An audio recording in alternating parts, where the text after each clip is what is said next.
Y'all, we got some more information about Pooh Shiesty. Did y'all know the brother man was breaking down behind jail? I got a video. They are saying he was breaking down when he found out that he couldn't have no bond. And he just found out about Gucci Man rapping about him. I couldn't believe it either. I said, damn, he was really out here crying. They said, yup, dang, he was really out here crying. So let's see what's going on with this video, y'all. Make sure y'all hype me up. Let's get hype me up. Comment, and share and subscribe, okay? Let's see what's really going on with Pooh Shiesty. Man, Pooh. A federal judge ordered Memphis rapper Lontrell Williams Jr., who goes by Pooh Shiesty, to stay in custody after federal officials brought kidnapping and robbery charges against him. Fox 4 Stephen Dow was in the courtroom today. He is outside tonight with more details on what happened. Stephen? Steve, I sat directly behind Lontrell Williams Jr., who you guys said goes by the rap name Pooh Shiesty, for the entire hearing in the very small, tightly packed courtroom. And after back and forth from the prosecution and the defense, the federal judge said that she found probable cause in the alleged kidnapping and robbery charges that Williams Jr. faces and involving Atlanta rapper Gucci Mane. And as the FBI special agent was giving testimony, I could see Williams Jr. shaking his head multiple times in disagreement with all of the allegations being laid out against him. This incident happened back in January, and federal officials actually charged and arrested multiple individuals, including Williams' father and another rapper known as Big 30 and other suspects last week. Williams has a record deal with Atlanta rapper Gucci Mane under the new 1017 record label. The FBI says that Pooh Shiesty pointed an AK-style pistol while demanding to be released from his contract. Investigators say that they were able to track Williams from his ankle monitor and photos suspects allegedly posted on social media. In court, Williams Jr. legal team argued that there's many holes in the FBI's narrative of what happened. We didn't hear today is there is no contract, this mystery contract. They have no contract. They have no video of this alleged signing of a contract. They have no guns. They have no jewelry. They have none of that physical evidence. What they have is they have allegedly 5 individuals, one of them being a very well-known individual that is allegedly cooperating with the government and making these allegations against my client and many more. Pooh Shiesty just got denied bond. A reporter who was sitting directly behind him in that small, tightly packed federal courtroom said that as the FBI special agent laid out every single allegation against him, the kidnapping, the robbery, the AK-style pistol, Pooh Shiesty was shaking his head over and over, disagreeing with everything. But it didn't matter. The judge looked this man dead in the face and told him she cannot find a single condition to offer him that hasn't already been granted. No house arrest, no ankle monitor, no bond, nothing. He's done. He is sitting in a federal cell right now, and based on what came out. And they said that he just got finished coming out of jail. Now he about to go back up in there. He's done for life. It's not worth it. It's not worth it, honey. He gonna find Jesus for real. Out of that courtroom Wednesday, this man might not see freedom for decades. We're talking about potential life in federal prison. Life, not state time, federal time, no parole. And the part that makes this whole thing gut-wrenching, he just got out. This man did 3 years on gun charges, walked out of federal prison in October 2025. Why didn't he learn? Why didn't his mama tell him? Why didn't his father tell him, leave those guns alone? After being in jail for 3 years, I'm not even looking at a gun. I'm living in the suburbs somewhere and really reinventing my life and leaving this stuff alone. He didn't learn, so now he's about to do life. That's on him. With an ankle monitor strapped to him, and according to prosecutors, used that freedom to allegedly set up an armed robbery and kidnapping on the CEO of his own record label. The man who signed him, the man who put him on, Gucci Mane. His lawyer came out swinging after the hearing, telling reporters they got no contract, no video of any signing, no guns recovered, no jewelry recovered, none of the physical evidence. But the judge still said probable cause exists, and now Pooh Shiesty is behind bars with no way out. So let me break this whole thing down for y'all, because the courtroom details are wild. The defense is already poking holes, and the streets have not stopped talking since April 1st. Let's get into it. To understand how we got here, we need to go back. Way back. Go back. Pooh All the way Shiesty, back. real name Pooh Lontrell Shiesty. Williams Jr., is a Memphis rapper who blew up under Gucci Mane's 1017 Records. That's Gucci's label. Gucci signed this man, gave him a platform, and Pooh Shiesty ran with it. Back in Blood went crazy. The whole Shiesty season run had the streets on lock. No cap. At one point, Pooh Shiesty was one of the hottest rappers in the game. But here's where the problem started. In 2021, Pooh Shiesty caught a federal firearms case out of Miami, a shooting at a Bay Harbor Islands hotel that left people injured. Seen in Bay Harbor Islands with what investigators say led up to that shootout. Jessica. It was a shooting in the middle of the day involving a well-known rapper, according to police. We reported this story back in October, but now we're seeing how it all went down. Whoa. Bullets fly in broad daylight. 2 people shot and over $500,000 in exotic cars, all of it caught on camera. This surveillance video is from an October 9th shooting in Bay Harbor Islands, and it has a recording artist who goes by Pooh Shiesty in hot water.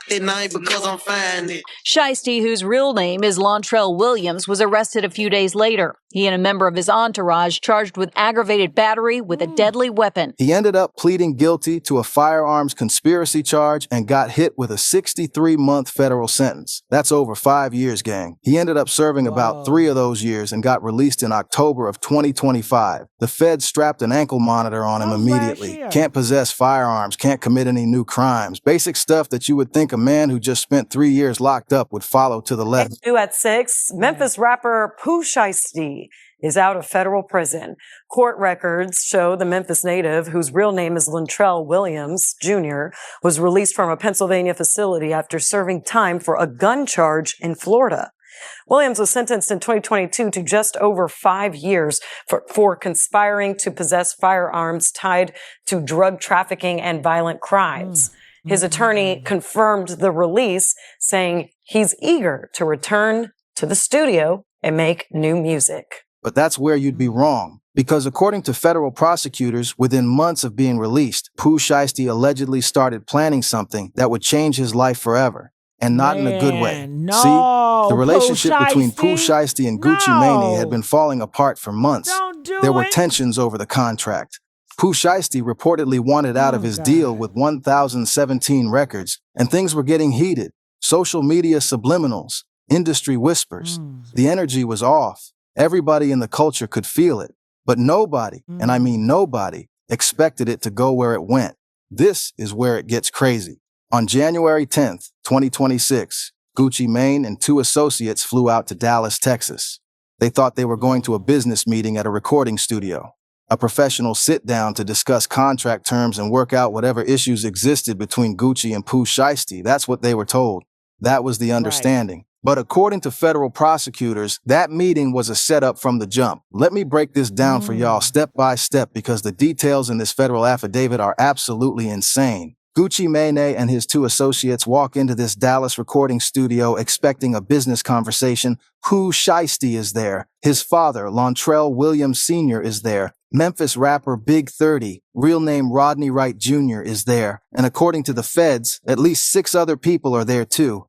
Several of whom traveled from Memphis specifically for this. Now here's where it goes left. Pooh Shiesty allegedly asked to speak with Gucci privately in one of the recording rooms. Just the 2 of them, plus his father and Big 30. That's already suspicious, right? You pull the label boss into a back room with your people, but Gucci goes in. And according to the affidavit, once that door closed, Pooh Shiesty pulled out contract termination paperwork and told Gucci to sign it. When Gucci refused or they started arguing about it, Pooh Shiesty allegedly pulled out what appeared to be an AK-style pistol and forced Gucci Mane to sign the release at gunpoint. But that's not even the crazy part. After forcing Gucci to sign the paperwork, Pooh Shiesty allegedly took his wedding ring, his watch, his earrings, and his cash. Just stripped. Damn, can you imagine? Gucci Mane probably felt so humiliated, emasculated at that moment. And I bet Pooh Shiesty, he probably like, damn, I should have just took his ass out of here. I should have just toe tagged him, you know? But that has to be humiliating to do a man like that and just take his shit and he don't have no will. That's humiliating. You know he gonna want to get back. Why would you even play those games? The man of everything. And then when they came out of that back room, the other defendants allegedly pulled out firearms on the 2 remaining victims. One of them, identified in court documents only as MM, was reportedly choked to near unconsciousness. Big 30 allegedly blocked the studio door with his body to make sure nobody could leave. Think about that for a second. This wasn't some spontaneous street altercation. According to federal prosecutors, this was a coordinated armed takeover. Multiple people with firearms, blocked exits, physical violence, forced signing of legal documents. They're calling it kidnapping, gang. Federal kidnapping charges. And that carries serious time. Now, here's what makes the whole setup even more suspicious, according to the feds. Several of the co-conspirators traveled from Memphis to Dallas specifically for this meeting. That's not a coincidence. That's logistics. That's planning. When the prosecution is laying out their case, that's the kind of detail that tells a judge this wasn't some argument that got out of hand. This was premeditated. People booked flights. People drove across state lines. People showed up to a recording studio armed and ready. And remember, Gucci Mane flew in thinking this was business. He brought 2 associates. 3 men walked into that studio expecting a professional conversation about music contracts. What they allegedly walked into was a room full of armed individuals who had no intention of negotiating. That's the government's version of events. And when a federal prosecutor frames it that way in front...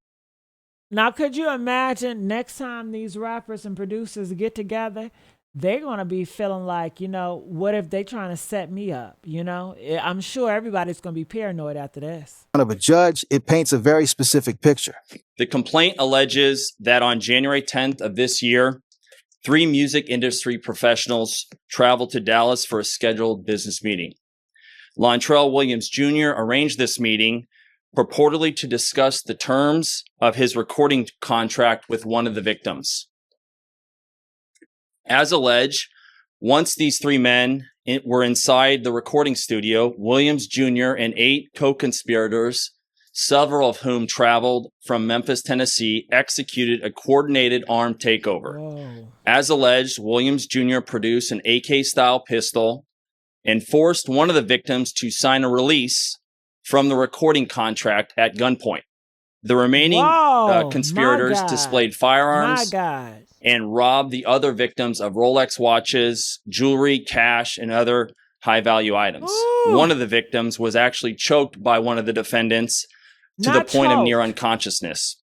Now, after January 10th, the streets started buzzing. Rumors were everywhere. But the feds didn't move immediately. They took their time. 3 whole months they sat on this. And here's the thing that made Pooh Shiesty's situation 10 times worse. He was wearing an ankle monitor the entire time. The same ankle monitor the feds put on him as a condition of his supervised release from the gun case, which means federal investigators had electronic monitoring data that placed him at that Dallas recording studio on January 10th. They literally tracked his movements. The government had receipts on his exact location during the alleged crime. You can't make this up. And then on April 1st, 2026, the FBI moved, and they moved hard. FBI agents executed a federal search and arrest warrant at the Williams family home in Cordova, Tennessee. That's a Memphis suburb. Local news crews captured the whole scene. Heavy law enforcement presence starting around 9 a.m. Agents going in and out of the property for hours. Neighbors reported hearing flashbangs. Agents were seen carrying out monitors and brown paper evidence bags. Pooh Shiesty was taken into custody right there. His father was arrested at the same location. 8 of the 9 defendants were picked up that day across Dallas, Memphis, and Nashville. The 9th was grabbed by the FBI in Atlanta shortly after. 9 people total caught federal charges. 9. All connected to what happened in that Dallas recording studio. This week, 9 individuals, including well-known musical artists, kidnapped and robbed at gunpoint numerous victims at a music studio in Dallas, Texas. 8 of the 9 were arrested yesterday in Dallas, Memphis, and Nashville. These individuals who are charged and arrested include Lontrell Williams Jr., also known as Pooh Shiesty, Lontrell Williams Sr., Rodney Wright Jr., also known as Big 30, Kadarius Waters, Demarion Gibson, DeMarcus Glover, Corday Johnson, Darian McDaniel, and Terrence Rogers has not been arrested yet, but will be soon. And what makes this even wilder? Prosecutors say some of the defendants posted photos of the stolen goods on social media after the robbery. They literally gave federal agents exactly what they needed to build their case. And That's as described further in the complaint, within hours of leaving the Dallas studio, a number of the defendants were on social media displaying some of the items that appeared to be the jewelry that had been robbed from the victims. The streets were watching, but so were the feds. Now fast forward to Wednesday, April 8th. This is the moment everybody's been waiting for. Pooh Shiesty's bond hearing in a Dallas federal courtroom. His legal team came in ready to fight. He's got 3 lawyers on this case, including Bradford Cohen, who's handled high-profile cases before, and Pooh Shiesty himself, according to a reporter who was sitting directly behind him in that small courtroom. Every time the FBI special agent testified about the allegations, Pooh Shiesty was shaking his head. Over and over, disagreeing. You could see it was getting to him. This man is hearing the government lay out a case that could bury him for life, and all he can do is sit there and shake his head. But his lawyers came out swinging after. The defense strategy started taking shape immediately. Cohen told reporters outside the courthouse that he suspects the FBI waited 3 months to bring the case forward because the statements from the alleged victims were inconsistent. He's basically saying the government's case has holes. And then Cohen dropped something interesting. He said the government has allegedly 5 individuals cooperating, and one of them is a very well-known individual making allegations against his client. Now he didn't say the name, but read between the lines, fam. The street's already connecting those dots. Another one of Shiesty's attorneys, Bob Helms, pushed back on the government's version of events entirely. He told reporters that the government tries to characterize this as a simple dispute over money. But in the music business, things are often not what they seem. The defense is clearly setting up an argument that this situation is more complicated than the feds are making it look. And here's where the defense really started punching holes. Cohen laid it out plain. They got no contract.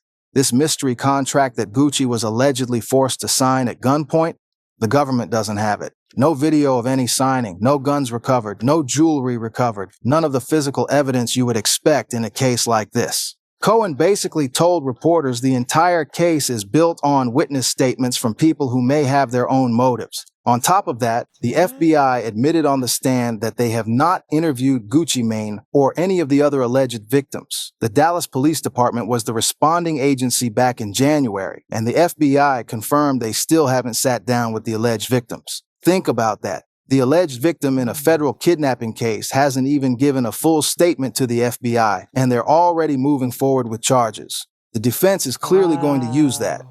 But here's the reality, fam. None of that mattered when it came to the bond decision. Judge Renee Harris-Tolliver looked at the full picture. She looked at the fact that Pooh Shiesty was already on supervised release when this allegedly happened. She looked at the fact that he was already on house arrest with an ankle monitor. She looked at every condition the court had already given this man, and he allegedly violated all of them. And she said something that hit hard. She told Pooh Shiesty directly, "I can't find any condition to offer that haven't already been granted to you." Read that again. The judge is basically saying, we already gave you house arrest. We already gave you an ankle monitor.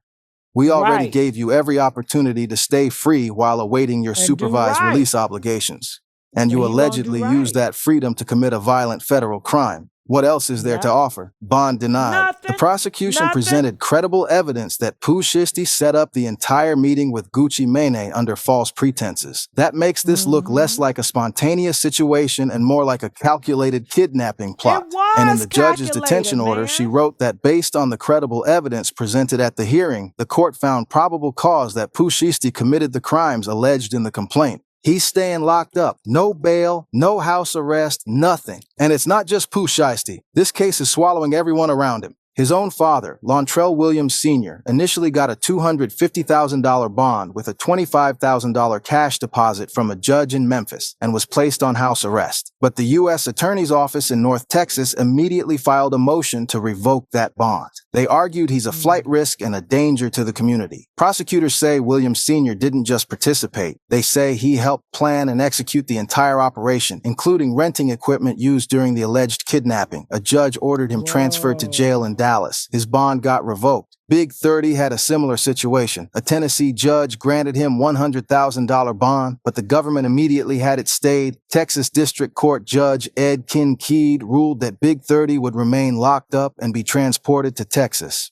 Both sides now have to argue whether he should be released. The government's brief is due April 13th, and Big 30's team has a week after that to respond. So you've got Pooh Shiesty denied bond, his father's bond revoked, Big 30's bond frozen. The feds are making it crystal clear they are not letting anyone connected to this case walk free easily. This is federal, this is coordinated, and the government is treating every single defendant as a serious flight risk and community danger. Now let me zoom out for a second, because this situation is bigger than just one case. The defendants in this case face up to life in federal prison if convicted on all counts. Life. Federal kidnapping charges are no joke. This isn't state court where you might get a deal and be home in a few years. This is the federal system. Federal conviction rates are over 90%. Federal sentences are served at 85% minimum. There is no parole in the federal system. If Pooh Shiesty catches a conviction on these charges, he is going away for a very, very long time. And what makes this so tragic is the timing. This man literally just got free. He did 3 years on the gun case. He walked out and had a chance to rebuild his career, rebuild his life, get back to making music. The rap game was waiting for him. Fans were waiting for him. And according to federal prosecutors, within months of getting out, he allegedly threw it all away over a record contract. A record contract, fam. Now, I'm not here to tell anybody what really happened in that studio. That's what the courts are for. The defense clearly has arguments they want to make. The missing contract, the fact that the FBI hasn't talked to Gucci yet, the inconsistent victim statements.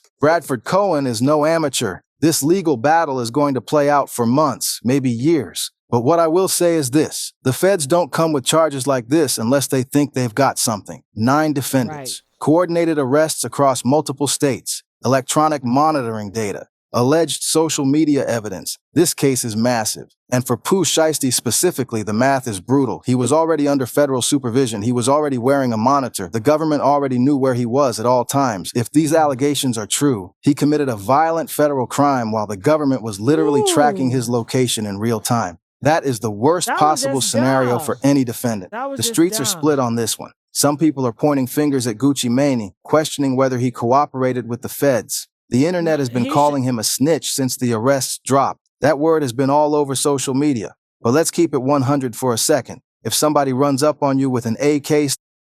Time out. No. Pooh Shiesty should have never did that shit. First of all, it's illegal. You should never kidnap a grown man. You then humiliated that grown man. You stole from that grown man. You try to choke a grown man. You're wrong, wrong, wrong, wrong, wrong. Okay?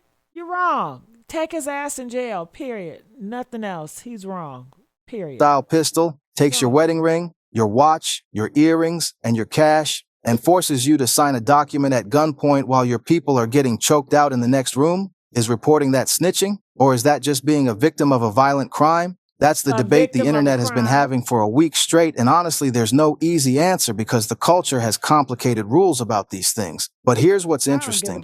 Bradford Cohen, Pooh Shiesty's own lawyer, hinted in his statement that a very well-known individual is cooperating with the government. He didn't name names. He didn't have to. Everybody already knows who he's talking about. And that cooperation, or alleged cooperation, is going to be a major part of how the defense tries to discredit the government's case. If the main witness against Pooh Shiesty has financial motives or contractual grudges, the defense is going to hammer that at trial. That's going to be a whole battle in itself. Others are saying Pooh Shiesty brought this on himself, that he had every opportunity to handle this differently, that there are lawyers and managers and entertainment attorneys who specialize in getting artists out of bad deals, that you don't need an AK-style pistol to renegotiate a record contract, and those people aren't wrong either. The music business has a long history of artists feeling trapped in contracts, but there are legal avenues. There are always legal avenues. The question is whether Pooh Shiesty felt like those avenues were available to him, or whether the frustration of years behind bars and a contract.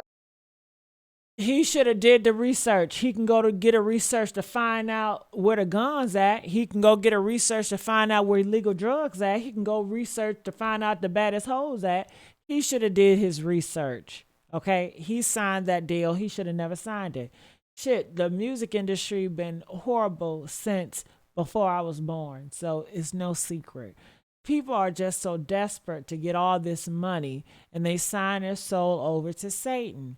And then get upset when they're signing their soul over to Satan. That's all that is. Shit. He felt was unfair pushed him to a point of no return. But at the end of the day, what's not debatable is this. Pooh Shiesty is sitting in a federal cell with no bond, facing charges that could put him away for the rest of his prime years, maybe longer than that. His father is locked up, his co-defendants are locked up, his freedom is gone, and the trial hasn't even started yet. This is one of those situations where you look at a young rapper with all the talent in the world and wonder, what if he just waited it out? What if he let the lawyers handle the contract dispute? What if he just made music and let the business side work itself out? Because let's be real, Pooh Shiesty had the talent. Back in Blood is one of the hardest tracks to come out of Memphis in the last decade. The Shiesty season run put him on a level that most rappers dream about. He had fans ready to ride for him the second he touched down from prison. Labels would have been lining up. Features would have been pouring in. All he had to do was stay clean for a few years, finish out his supervised release, and he would have been completely free to do whatever he wanted with his career.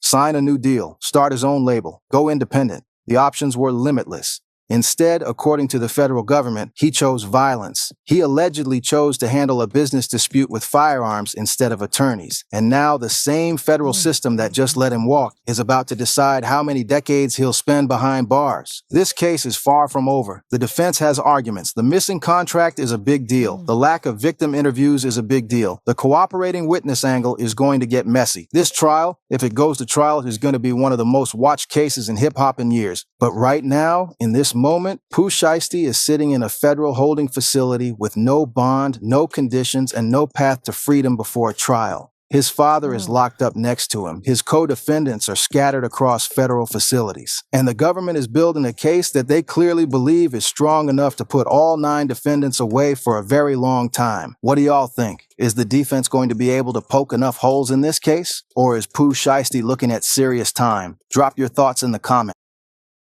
Ooh, honey, he looking at serious times. Comment, what do y'all think about this?